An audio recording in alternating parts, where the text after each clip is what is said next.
when we think of this debate, which I've spoken on in every one that there's been at Westminster since my time of coming here, 6 million Jews murdered due to man's hatred. It can never happen again. And there wouldn't be an occasion whenever the tears don't well in your eyes whenever you look at the programmes on TV or check the contributions that there is in the press, even here in Northern Ireland. The day's debate reminds us never to forget the horrors of the Shoah, which we should reflect on more recent events and our reactions to them.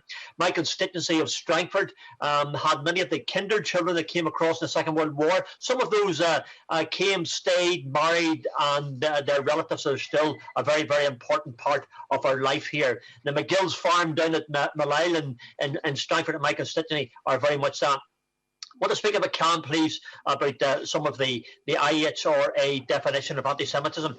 Theresa May announced in December 2016 that the government had adopted the IHRA definition of anti-Semitism by only last year. The Secretary of State for Education highlighted how only a handful of universities had adopted the definition, a shortcoming.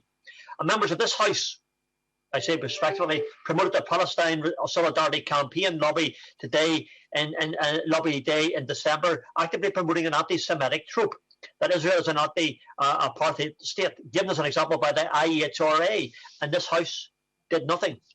If there is no penalty, Mr. Deputy Speaker, for breaching the IHRA definition, its adoption is worthless. And if we learn nothing from the past, the one thing that we can be certain is that it will be repeated again. This cannot and must not be allowed to happen. Genocide has been repeated by others. Uyghur Muslims in China, the Baha'is in Iran, Falun Gong in China, the Rohingyas. And this morning I had an opportunity, along with other honourable members, to get more information about West Papua in Indonesia, where thousands of people have been murdered.